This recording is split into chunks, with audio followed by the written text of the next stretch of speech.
अस्सलाम वालेकुम and welcome to real कहानी। दोस्तों, गलत काम का रास्ता कितना ही अच्छा क्यों ना लग रहा हो, उसका अंजाम हमेशा बुरा ही होता है। इस वीडियो में आपको जिस इंसान के बारे में बताने जा रहा हूँ, इसको दुनिया की तारीख का सबसे खतरनाक और अमीर तरीन मुजरिम कहा जाता है। इस आदमी का नाम पेब्लो एस्कोबार है। दोस्तों, पेब्लो एस्कोबार का ताल्लुक कोलंबिया से था। ये कोलंबिया के शहर यूनेट्रो में 1949 में पैदा हुआ। इसका बाप एक किसान था और इसकी माँ एक स्कूल टीचर थी। ये गरीब घर में पैदा हुआ था। पेब्लो को पढ़ाई में दिलचस्पी नहीं थी। ये बचपन में से ही जुर्म के रास्ते पर चलना चाहता था। नकली ब्रांड के सिगरेट से लेकर नकली लॉटरी टिकट तक ये हर चीज़ बेचा करता था। 1970 यानी 1970 तक पेब्लो गाड़ियाँ भी चुराने लग गया। ये मुख्तलिफ स्मगलर के लिए काम करता था, लोगों को अगवा कर उनसे तवान मांगना इसकी जराइम की लिस्ट में शामिल था। यह आदमी कुकिंग और दूसरी दुश्वार चीज़ें भी बेचना शुरू हो गया। दोस्तों, 1970 यानी 1970 की शुरुआत में कोलंबिया कुकिंग की एक बहुत बड़ी मार्केट बन गया था। कोलंबिया में कुकिंग बड़ी आसानी से मिल जाती थी। पेब्लो जैसे कई और लोग भी कुकिंग को खुलेआम बेचा करते थे। दोस्तों, कोलंबिया साउथ अमेरिका के नॉर्थ में वाक़िया है। ये मुल्क पेरू और बोलिविया के दरमियान में मौजूद है और इस किसी जोग्राफिकल वजह से कोलंबिया अमेरिका को कुकिंग फराहम करने वाला सबसे बड़ा मुल्क बन गया। हर महीने कोलंबिया से अमेरिका तकरीबन 70 से 80 टन तक कुकिंग स्मगलर हुआ करती थी। अमेरिका में कुकिंग की बढ़ती हुई मांग की वजह से कोलंबिया में मौजूद कुकिंग बेचने वाले को बहुत फ़ायदा हुआ। इन लोगों में पेब्लो एस्कोबार भी मौजूद था। पेब्लो ने कुकिंग को अमेरिका स्मगलर करने के नए नए तरीके दरियाफ्त कर लिए। इसने बाहामास के समुद्री इलाके में मौजूद नॉर्मन नामी जजीरे पर एक अपना शिपिंग पॉइंट खोल लिया। इसने अपने एक और पार्टनर के साथ मिलकर इस जजीरे की ज़्यादातर ज़मीन को कौड़ियों के दाम पर खरीद लिया। ये जजीरा अमेरिकन रियासत सोल्डा से सिर्फ 300 किलोमीटर दूर था। पेब्लो इसी रास्ते से अमेरिका को कुकिंग स्मगलर किया करता था। देखते ही देखते पेब्लो अमेरिका में ड्रग स्मगलर करने वाले बड़े स्मगलर में शामिल हो गया।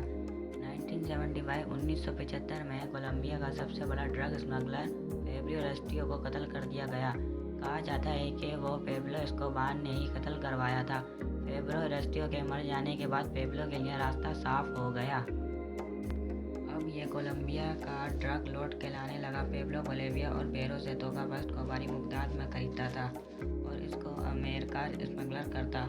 उस जजीरे पर एक आलिशान घर, एक होटल और पूरा वेयर हाउस तामील कर लिया जहाँ ये कुकिंग को स्टोर करता और वहीं से इसको अमेरिकन रियासत सोल्डा में स्मगलर कर देता। दोस्तों, 1922 यानी 1922 में पेब्लो रियासत में भी दाखिल हो गया। ये कोलंबिया की कांग्रेस का मेंबर सिलेक्ट हो गया, लेकिन इसकी ड्रग बेचकर कमाई गई बेशुमार दौलत का सबको पता चलना शुरू हो गया था। 2 साल के बाद इसको कांग्रेस से रिज़ाइन करना पड़ा। इसके खिलाफ जिस मिनिस्टर ने कैंपेन चलाई, बाद में इसको भी कत्ल करवा दिया गया और यहाँ से पेब्लो एस्कोबार की दहशत पूरे कोलंबिया में फैलना शुरू हो गई। इसका ख्वाब कोलंबिया का प्रेसिडेंट बनना था, लेकिन जब इसको एहसास हुआ कि ऐसा कभी भी नहीं हो सकेगा, तो इसने कोलंबिया की सियासत को हिलाकर रख दिया। इसने कोलंबिया के 3 प्रेसिडेंशियल उम्मीदवारों को कत्ल करवा दिया। कोलंबिया के अटॉर्नी जनरल को भी इसी ने कत्ल करवाया। 1000 से ज़्यादा कोलंबिया पुलिस ऑफिस को कत्ल का जिम्मेदार पेब्लो एस्कोबार था। इसके अपने बेटे के मुताबिक पेब्लो ने तकरीबन 3 से 4 हज़ार के लोगों का कत्ल करवाया। पेब्लो एस्कोबार का खास आदमी का नाम जॉन जीरो था। इसको पॉप पेटली कहा जाता है। ये एक हिटमैन था और पेब्लो लोगों को कत्ल करवाने और टॉर्चर करवाने का काम इसी को देता था। दिलचस्प बात ये भी है कि ये साथ साथ गरीब लोगों की मदद करता था कि लोगों के दिलों में इसके लिए इज्जत बन जाए। इसको लोग रॉबिन हुड भी बुलाते थे क्योंकि ये इनकी पैसों से मदद करता था। लेकिन लोगों को भी आहिस्ता आहिस्ता पेब्लो की असलियत का एहसास होने लगा। दोस्तों, पैसों की बात आई तो यहाँ मैं आपको पेब्लो एस्कोबार की दौलत के बारे में कुछ हैरत अंगेज़ बात बताता चलूँ। एक वक्त था जब पेब्लो एस्कोबार दुनिया के 10 अमीर तरीन लोगों में से एक बन गया था। 1995 यानी 1985 में पेब्लो एस्कोबार की दौलत तकरीबन 30 अरब डॉलर तक पहुंच गई थी, जो आज के ज़माने में तकरीबन 57 अरब डॉलर बनते हैं। यह उस वक्त न सिर्फ अमेरिका में बल्कि पूरी दुनिया में कुकिंग स्मगलर करने वाला सबसे बड़ा डीलर बना हुआ था। ये सिर्फ अमेरिका में हर दिन $500 मिलियन की कोकीन स्मगलर करता था। इसके ज़्यादातर पैसा कैश की सूरत में था। इसको हर हफ्ते $1000 के रबर बैंड खरीदने पड़ते थे ताकि ये इनको इसके पैसे पर लगा सके, और हर साल इसके अरबों रुपए सिर्फ इसलिए ज़ाया हो जाया करते थे कि इन नोट को क्या तो चूहे खा जाया करते थे या फिर वो नोट फट जाया करते थे। दोस्तों, कहा जाता है कि एक दफ़ा ये और इसकी बेटी एक जंगल में कैंपिंग के लिए रुक गए थे और इनके पास आग जलाने के लिए लकड़ियाँ ख़त्म हो गई। इसकी बेटी को सर्दी लग रही थी। इसके पास उस वक्त काफ़ी कैश मौजूद था जो इसके साथी जमा कर रहे थे। उसने लकड़ियाँ ढूंढने के बजाय तकरीबन $20 लाख को आग लगा दी ताकि उसकी बेटी को सर्दी ना लगे। सिर्फ इसके पैसों को जमा करने के लिए उसने एक जहाज़ खरीदा हुआ था।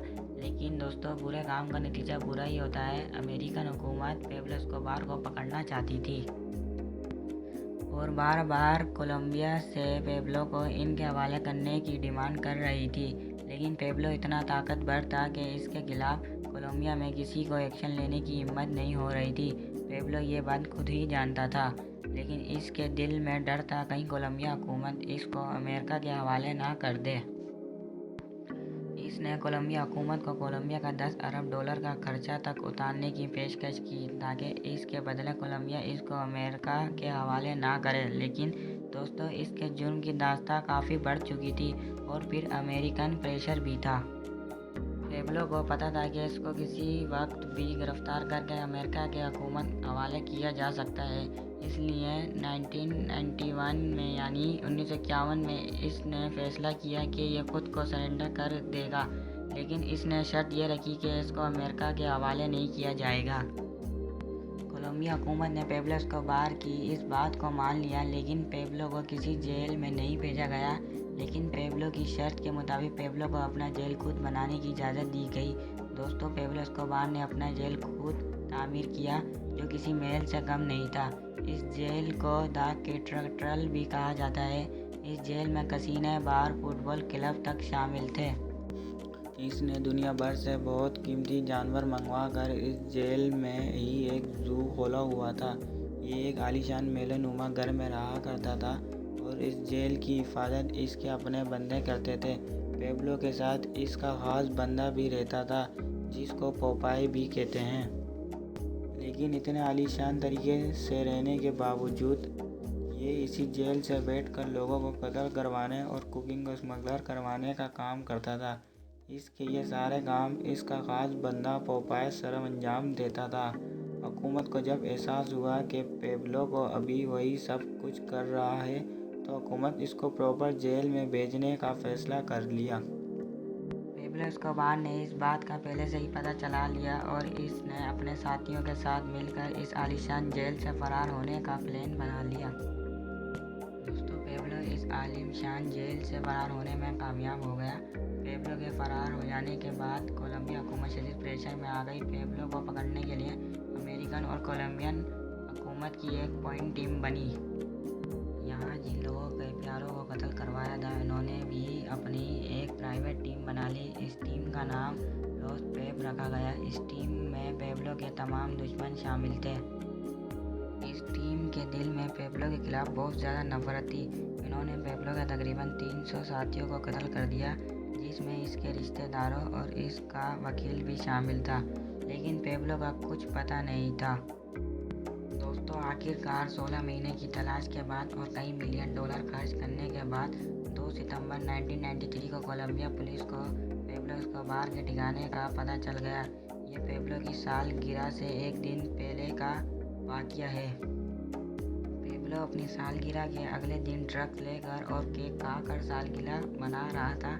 लेकिन जिस आदमी ने पेब्लो एस्कोबार को ड्रग्स ला कर दी, उस आदमी को पुलिस ने ट्रस्ट कर लिया।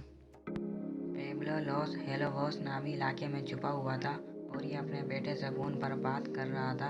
पुलिस के मुताबिक इसने मुकाबला करने की कोशिश की और ये इसी मुकाबले में मारा गया। इसकी टांग और कान में गोलियां लगी थी। लेकिन इसकी मौत के बारे में इसके भाई और बेटे के मुताबिक पेब्लो एस्कोबार ने खुदकुशी की थी और ये पुलिस मुकाबले में मारा नहीं गया था।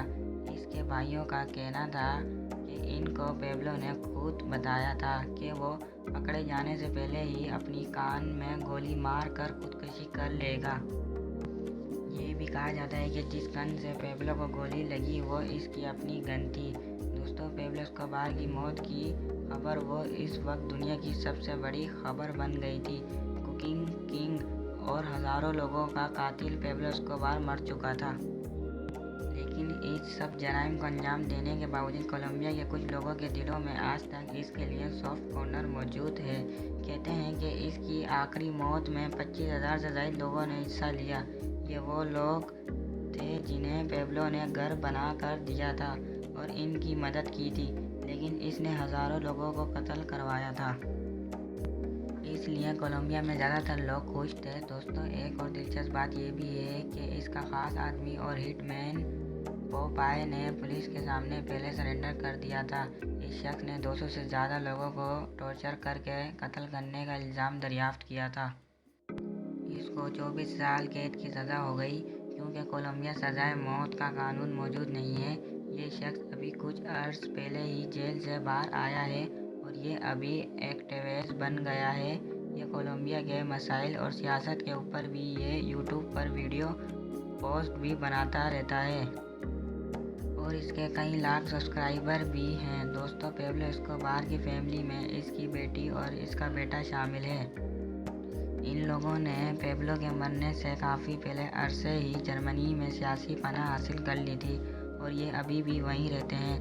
दोस्तों, मुझे उम्मीद है ये वीडियो आपको पसंद आई होगी और इस वीडियो से आपको मालूमात में इजाफा हुआ होगा। ऐसी मज़ीद दिलचस्प वीडियो को देखने के लिए इस चैनल को लाइक शेयर लाजमी करें।